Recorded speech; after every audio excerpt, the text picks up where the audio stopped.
Burası uyananlar.org. Ben Mete. Hoş geldin. Uyananlar.org kurulduğundan beri en çok sorulan soru nedir bu uyanmak? Uyanış nedir? Nasıl uyanırım? Tarzı sorular geliyordu ve çok doğal tabii bu. Çünkü kuruluşumuzun ismi uyananlar.org. Birçok video paylaştık. Bunlar biraz ön hazırlık gibi oldu. Ama artık bu uyanış nedir peki? Biraz da ondan bahsedeceğiz bu videoda. Bu ilk ve son video olmayacak tabii uyanmakla ilgili. Çünkü bu zaten amacımız olduğu için bunun hakkında birçok video gelecek. Bu video özellikle uyanmanın formülü, yani başlığında da gördüğün gibi 4 artı 4 artı 4 eşittir 0. Burada seninle bir formül paylaşacağım.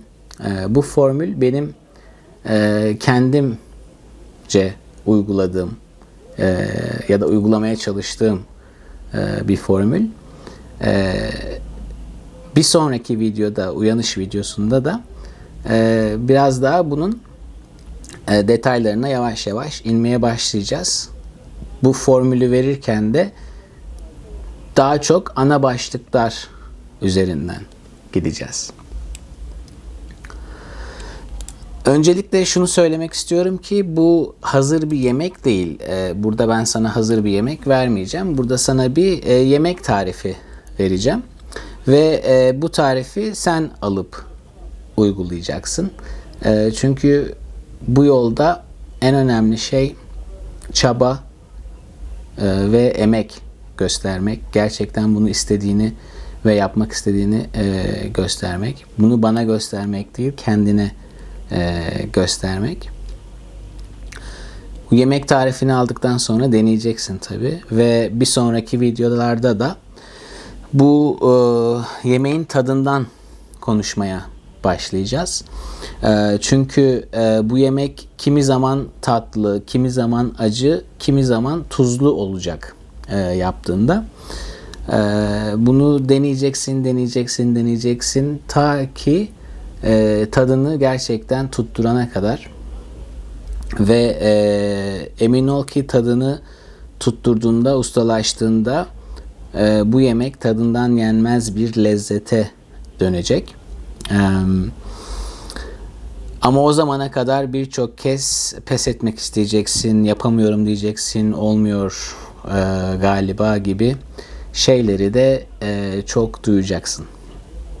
Şimdi 4 artı 4 artı 4 eşittir 0 dedik. Normalde matematiğe aykırı bir şey bu.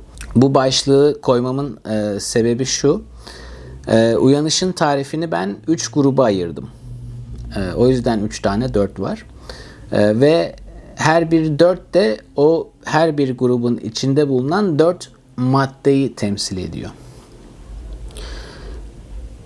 Bu 4 maddelik 3 grubu aynı anda uygulayabilirsen sonuç 0 olacak bu formülde.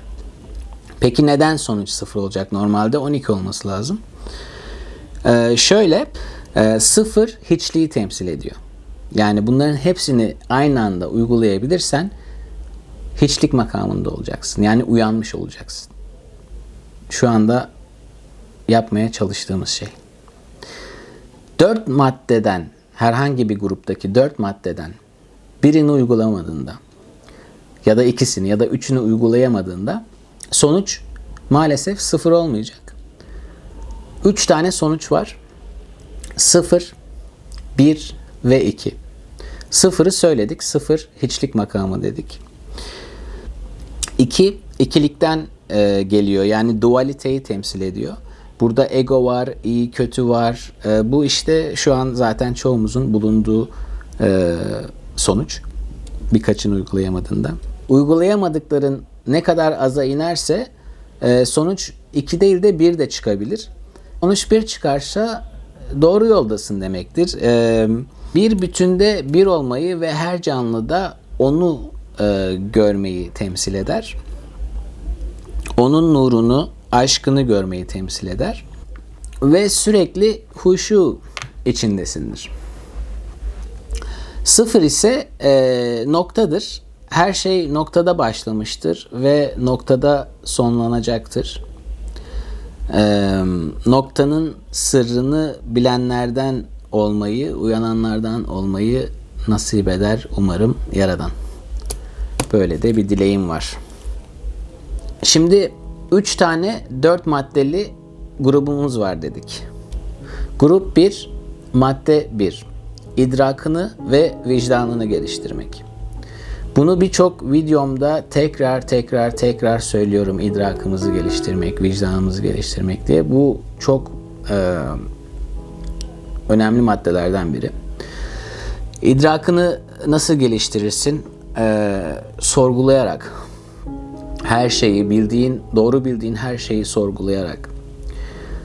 Bazı araçlar kullanarak. Nedir bu araçlar? Mesela düşünmeni sağlayacak güzel araçlardan birisi mesela felsefedir. Felsefe de tabii bir noktada tıkanıyor. Ama bir yere kadar kullanabilirsin. Onun dışında dinler yine güzel araçlardır. Tabii çok yozlaşmadıysa.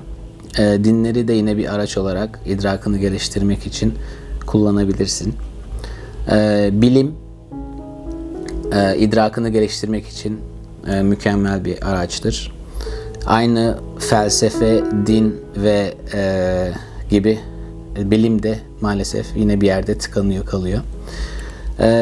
Bunun dışında sanat ilham verir. Bu da idrakını geliştirmekte faydalıdır. Bir de vicdanını geliştirmek dedik. Vicdanını geliştirmek sevgiden geçer, karşılıksız sevmekten geçer. Yardımlaşmadan geçer. Yine karşılıksız yardımlaşma, vermeden geçer. Başka neler geliştirir vicdanımızı? Gücünün yettiği halde ne kadar merhametlisin.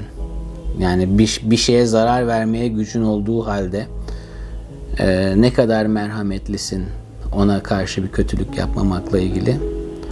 Bunu neyle örneklendirebiliriz? Mesela savaşlarla mesela o kadar masum insan, sivil insanlar ölüyor ve bunları izlemek bizi üzüyor. Bizi üzüyor fakat aynı anda bize bir şey de öğretiyor. Vicdanı öğretiyor aslında. Vicdanımızı geliştiriyor. Sokakta yürüdüğünde 2 aylık bir kedi gördüğünde o kediye tam işe gidiyorsundur. Acele. Ama onu öyle çaresiz gördüğünde eve dönüp bir parça, bir yemek tarzı bir şey alıp ona getirip vermek vicdanını gösterir. Bir köpeğe su vermek zorunda olmadığın halde vicdanını geliştiren şeylerdir. Madde 2 ruhani güçlerini geliştirmen. Şimdi ruhani güçlerini geliştirmenden kasıt fal bakmaktan bahsetmiyorum burada ya da ne bileyim tarot okumak ya da bu tip şeylerden bahsetmiyorum ya da cinlerle perilerle konuşmak gibi. Ruhani güçlerini geliştirmekten kastım maddiyatının maneviyatının önüne geçmesini engellemek. Yani madde peşinde hayatını madde peşinde koşmak yerine maddesel şeyler peşinde koşmak yerine maddeden kastım nedir? İştir, paradır, işte bir kızdır ya da mevki, makamdır, evdir, arsadır. Bunlar maddedir, yemektir, içkidir. Bunların senin maneviyatın önüne geçtiğinde ruhani güçlerin azalmaya başlar. Ne zaman ki maneviyatın maddiyatının önünde olur, o zaman ruhani güçlerin zaten sende var olan güçlerdir ve bunlar daha öne çıkmaya başlar. Mesela bunlara en basit vereceğim örnek rüyalardır mesela. Rahmani rüyalar vardır ve bir de günlük gördüğümüz rüyalar vardır. Bunlar kendini çok açık bir şekilde belli eder. Rahmani rüyalardan yüksek benlik tarafından sana mesajlar verilir. Sen ne kadar ruhaniyetini güçlendirirsen, önde tutarsan, yüksek benliğinden de o kadar güçlü direktifler alırsın. Bu da senin hayat amacını bulmanda, hayattaki misyonunu bulmanda sana yardımcı olur. Madde 3, hizmet etmek. Hizmet etmek, başkasına hizmet ve kendine hizmet diye ikiye ayrılıyor. Bunu bir önceki videolarda konuştuk. Kendine hizmet demek şu demek, birisine yardım edersin. Dışarıdan görüldüğünde yardımsever bir insan gibi bir profil çizersin. Fakat o yardımların hepsinin bir çıkarı vardır. Aynı politika gibi. Mesela politikacılar niye mesela milletin peşinden koşar? İşte bedava şeyler verir. İşte kömürdür, patatestir. Çünkü o isterler. Yani karşılığında bir şey isterler. Ben sana bunu veriyorum, sen de bana bunu ver. Ben sana hizmet edeceğim, sen de bana oy ver gibi. Şimdi bu başkasına hizmet, kendine hizmettir. Bir de başkasına hizmet var. Başkasına hizmet nedir? Hiçbir karşılık beklemeden, teşekkür bile beklemeden vermek. Bu başkasına hizmettir. Hakka hizmettir. Allah'a hizmettir. Yani bir insana, bir kişiye kediye mama verme örneğini konuştuk ya. O kediden senin bir beklentin yok mesela. O kedi senin bir gün yaşlandığında sana bakmayacak. Fakat senin ona o gün verdiğin yemek onun hayatını kurtarmış olabilir. Bu işte başkasına hizmet olarak geçiyor. Ya da bir iyilik yaparsın. O iyiliği mesela şova dökmezsin. Ya da elinde bir mesleğin vardır, ustasındır. Mesela bir tesisatçısındır. İşte komşunun ihtiyacı vardır, gidersin. Hiçbir karşılık beklemeden yardım edersin. Örneğin bu uyananlar.org'un kurulma sebeplerinden biri de yine başkasına hizmet, bilgi paylaşımı, bilgi alışverişi üzerine olduğunu da ekleyebilirim. Madde 4, hamd ile yaşamak, şükür ile yaşamak. Bunu çok açıklamaya gerek yok fakat kendini açıklıyor zaten. Ya yediğin yemekte bile, o lokmayı çiğnediğinde bile hamd ile, teşekkür ile, minnet ile çiğnemek, yaşamını gerçekten bir şükür ile, minnettarlıkla yaşamak. Teşekkür etmeyi çok unutuyoruz maalesef. İnsanlar bunu çok es geçiyor. Sanki herkes bize hizmet etmek zorundaymış gibi. Sanki annem her gün bana yemek yapmak zorundaymış gibi. Sanki babam bana ev almak zorundaymış gibi. Kimse hiçbir şey yapmak zorunda değil. Her hayatından sen kendin sorumlusun ve eğer sana birisi bir şey yapıyorsa senin için lütfen teşekkür etmeyi unutma ve minnet ile yaşamayı unutma. Grup 2. Grup 2'de 4 madde var. Bu 4 madde tasavvuftan gelen maddeler. Eğer ateistsen ya da deistsen ya da Hristiyansan, Yahudiysen, Müslüman değilsen, bu 4 madde bana göre değil diye bir önyargın olmasın lütfen. Çünkü birazdan bir örnek vereceğim. O örnek aslında bütün insanlık için uygulayabileceği bir örnek, bir menkıbe olacak. Maddeler nedir? Maddeler şu: şeriat madde 1, madde 2 tarikat, madde 3 marifet, madde 4 hakikat. Şimdi nedir bu şeriat, tarikat, marifet, hakikat? Bu 4 madde senin hangi seviyede yaşadığını gösterecek sana. Bunu kendi hayatında uygulayabilirsin. Şimdi Mevlana'nın güzel bir menkıbesi var. Sana bunu okuyacağım. Ve bu tarikatı, hakikati, marifeti ve şeriatı sana çok net bir şekilde anlatacak. Hazreti Mevlana şeriat, tarikat, marifet ve hakikat arasındaki farkı soran bir öğrencisine Karşı medresede rahlelerine eğilmiş ders çalışan 4 kişi var. Sen git bunların hepsinin ensesine bir şamar at, sonra gel sana anlatayım diye buyurur. Öğrenci gider. Birincisinin ensesine bir tokat akşeder. Tokatı yiyen derhal ayağa kalkıp arkasını döner ve daha kuvvetli bir tokatla Hz. Mevlana'nın öğrencisini yere yıkar. Bu kez ikincisine tokat atar. O da derhal ayağa kalkar ve elini kaldırır. Ancak tam tokatı atacakken vazgeçip yerine oturur.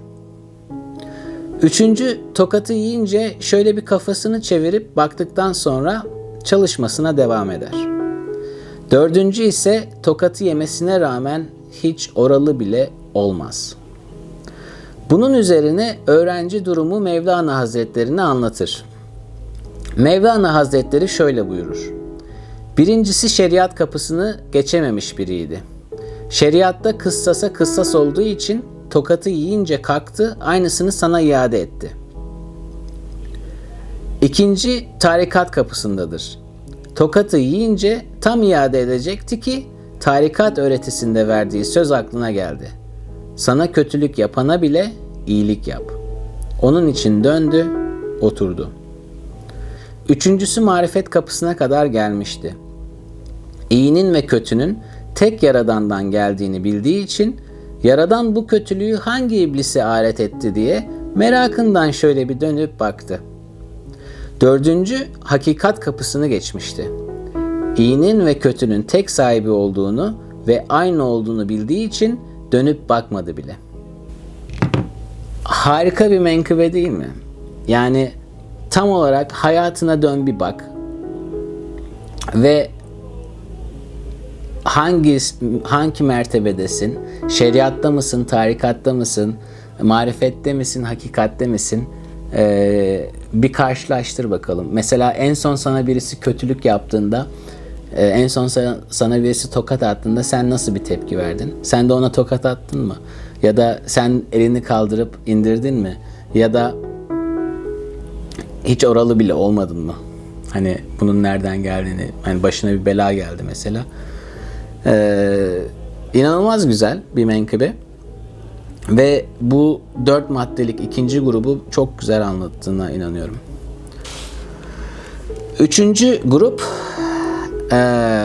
biraz nefsle alakalı. Yine 4 maddemiz var.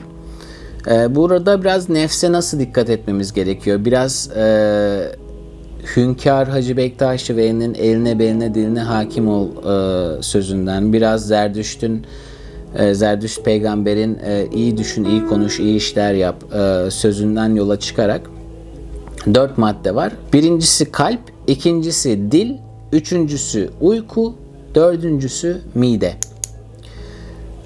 Birinci madde kalp. Kalp deyince iyi düşünmekten bahsediyorum. Yani ne kadar saf, temiz sevgi frekansıyla düşünüyorsun ya da ne kadar negatif düşünüyorsun. Bilirsin ki hepimiz hayatımızda vesveselerle dolu bir hayat yaşarız. Kafamızda bir ton vesvese geçer, negatif düşünceler geçer. Eğer sen bunlara tutunursan onlar geçmez. Normalde geçmesi lazım. Ama onlar geldiğinde eğer onlara sarılıp tutunursan, onları benimsersen onlar artık senin oluyor, senin düşüncen oluyor. Şimdi burası işte tehlikeli kısım.